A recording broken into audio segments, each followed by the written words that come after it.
Bonjour, vidéo T012C2 sur les Nikon amateurs et les autres. Parce que finalement, dans la T012C, je vous ai parlé des Nikon amateurs mécaniques, entre guillemets mécaniques. Donc on va Nikormat, les Nikormat, Nikon EL2, Nikon FM jusqu'à FM2, Nikon FE jusqu'à Nikon FM3A. Le FM3A étant en fait un FE3 et non pas un FM3. Voilà. Si vous n'êtes pas content, battez-vous dans les commentaires.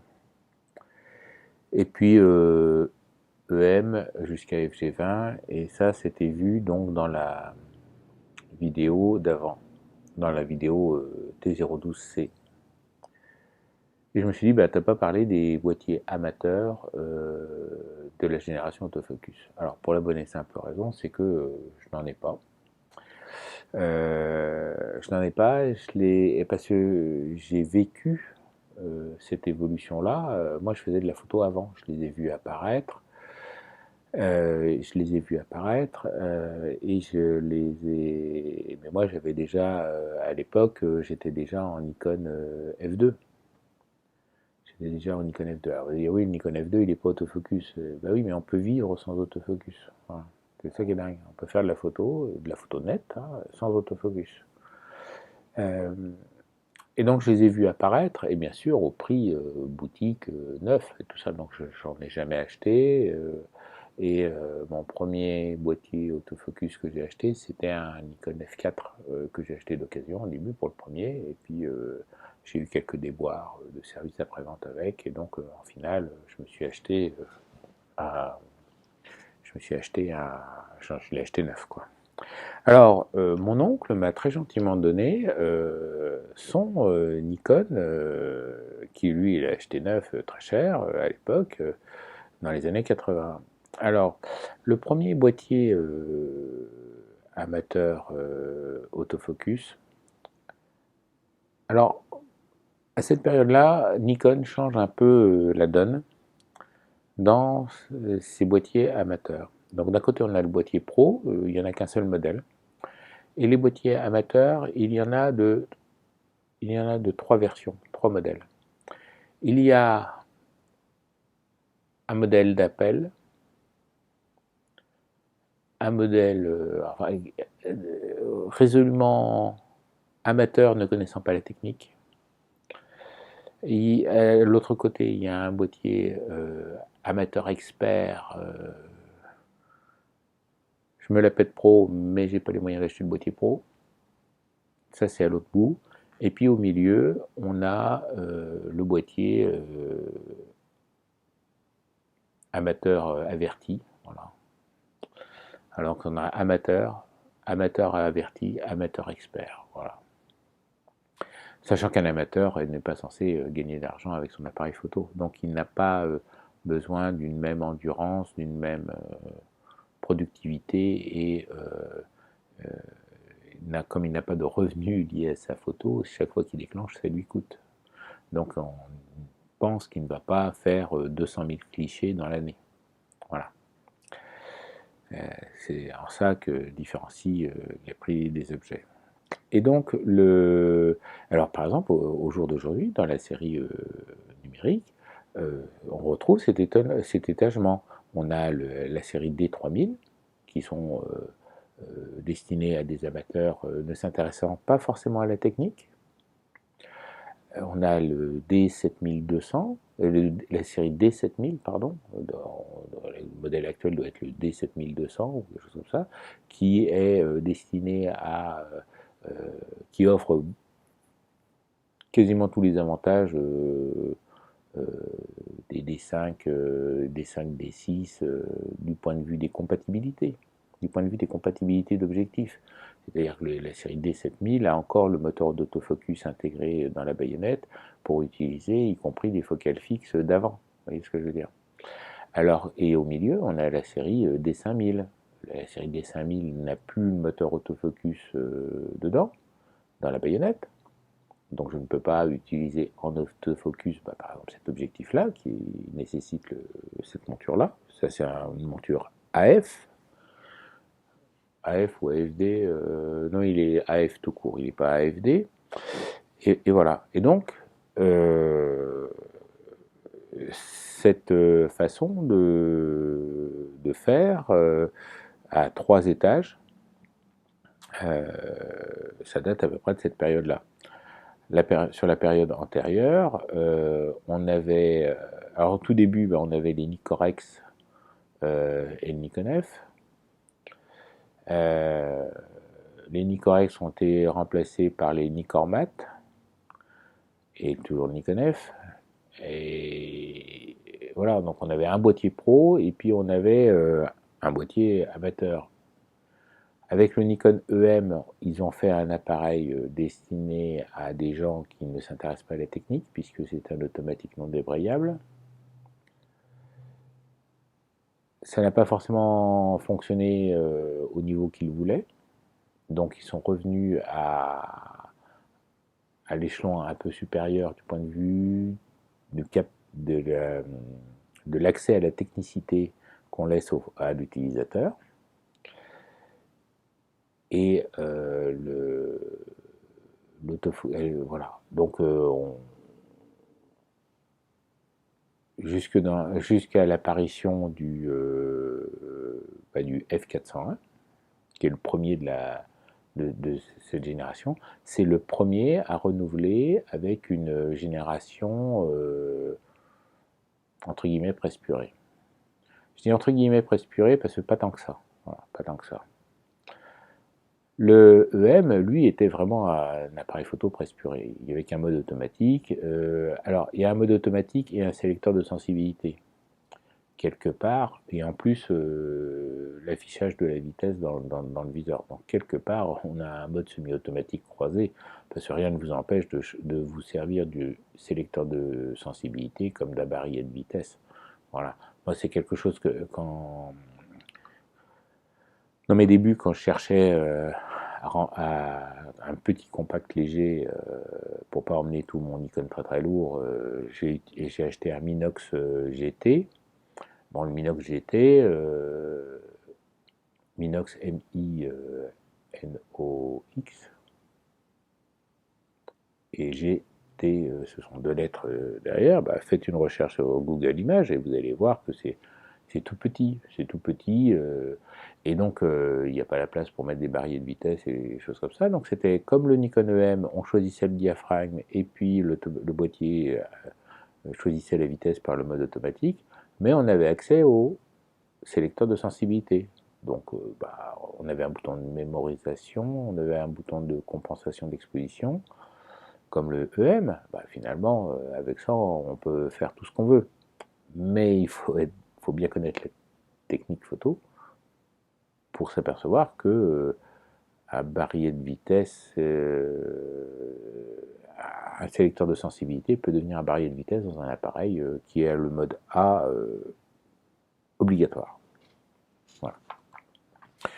Donc à partir des années 80, moi j'ai commencé la photo en 1981, donc tous les boîtiers postérieurs à 1981, moi je les ai vus apparaître, et bien sûr quand ils ont été, en plus à cette époque-là, c'est pas moi qui payais, donc j'étais tributaire de mes mécènes, et voilà, donc j'ai pas pu suivre, j'ai pas pu acheter. Et puis depuis que je suis autonome financièrement, ces boîtiers-là ont un intérêt limité. D'abord parce que au jour d'aujourd'hui, là on est en 2020, bon, l'argentique, un boîtier ça suffit quoi. Un boîtier ça suffit pour faire de l'argentique. Ce qui compte ce sont les objectifs, je vous rappelle. Ce qui compte ce sont les objectifs. Mais bon, ce sont des boîtiers que l'on peut trouver assez facilement en brocante, que l'on peut trouver assez facilement sur eBay. Comme ce sont des boîtiers résolument amateurs, ils n'ont pas forcément fait des kilomètres de pellicule, donc ils n'ont pas forcément très très usé. et il peut avoir une bonne longévité. Voilà. Et donc, le seul que je peux vous présenter réellement, c'est le F401. Alors, le F401, quand on l'a vu apparaître, voilà, c'était une horreur, mais comment ça, des molettes de sélection. Alors, c'est le premier opus. Donc, ce boîtier-là a eu 3 versions. Il y a eu le F401, F401, F401S, F401X, je crois. Et en fait, les seules modifications, c'est au niveau de l'ergonomie des boutons à molette. Voilà. Et donc, et finalement, alors je vais me rapprocher, voilà. Donc, on a un capot, et on a une molette devant, une molette derrière. Il y en a une qui choisit la vitesse, une qui choisit le diaphragme. Voilà.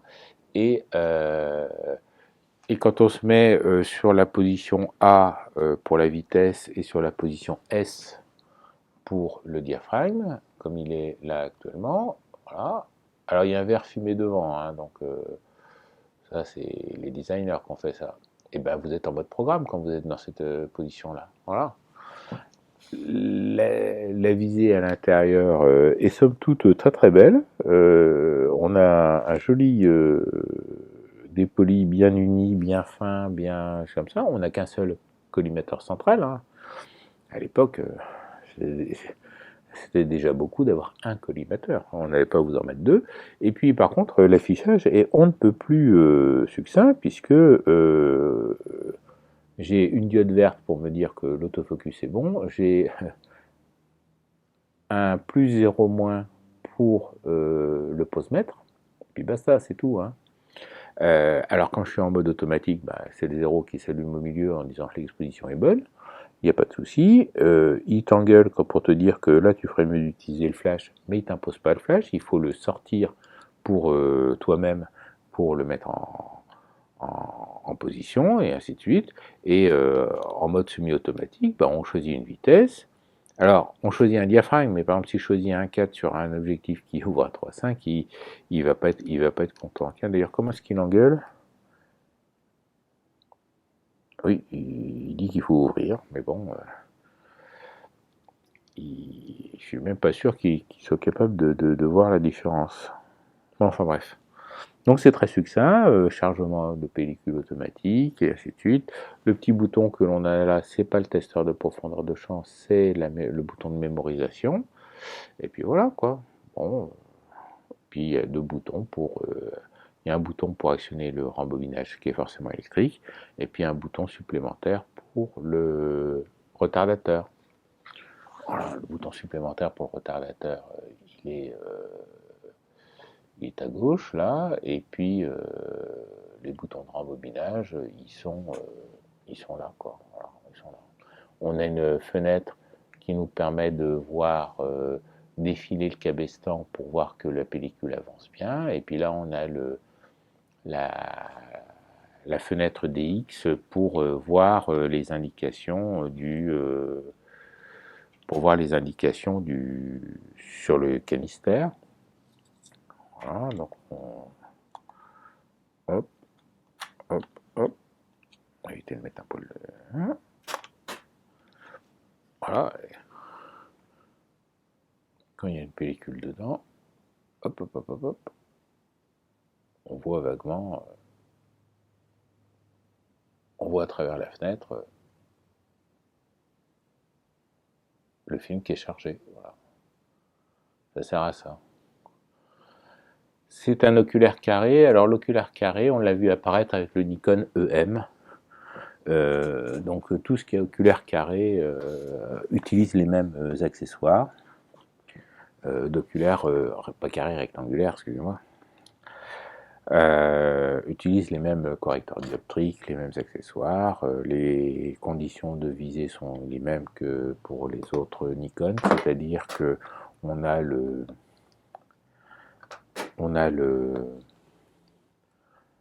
dépoli à 1 mètre et les indications à 80 cm. Et donc quand vous appuyez sur le bouton, vous venez refermer le dos avec votre pellicule, ça avance le film à la première vue et après ça fonctionne. Voilà. Donc c'est tout automatique. Voilà. Donc quand même pour un entrée de pour un niveau bas, on a quand même accès à un mode semi-automatique croisé tout à fait correct, et on a accès au mode A, S, P, quand on met les deux en même temps, et M avec le posemètre quand on le met après. Donc, les boîtiers suivants, ben, c'est difficile pour moi d'en parler parce que bon, je les ai vus paraître au fur et à mesure. Il y avait toujours cet aspect trois gammes hein, entre le pro, le amateur expert. Alors l'amateur expert, ça va être le F801. Par exemple, le F801 était l'amateur expert du temps du F4. Le premier boîtier autofocus à apparaître, autofocus aventure AF AFD, c'était le F501. Et donc le F5 est apparu le F301 qui n'est pas autofocus, qui est un très bon boîtier agréable à utiliser bien. On a eu le F501 et puis le F401. Le F401, il était boîtier abatteur, amateur averti, on ne sait pas, amateur averti parce que finalement il est débrayable. Et puis on a eu le F501, enfin on a eu d'abord le F501 qui lui était entre guillemets amateur expert. Amateur expert. Enfin bon, c'était le premier, on ne savait pas trop où placer, mais bon, vu que le F401 était plutôt dégradé par rapport au F501, dans la présentation, dans la façon dont il a été présenté. Et puis après, on a eu le F801, qui a évolué en 801S, qui était du temps du F4. On a eu le F100, alors là je vais tout à la fin, le F100 avec du temps du Nikon F5, qui était l'amateur pro, l'amateur averti du F5 et du F6 quasiment. Enfin bon, la fin du F100 et le début du F6, c'est à peu près pareil.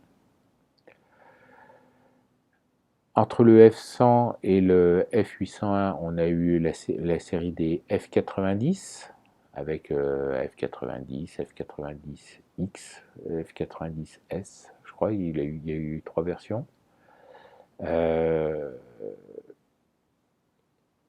Voilà.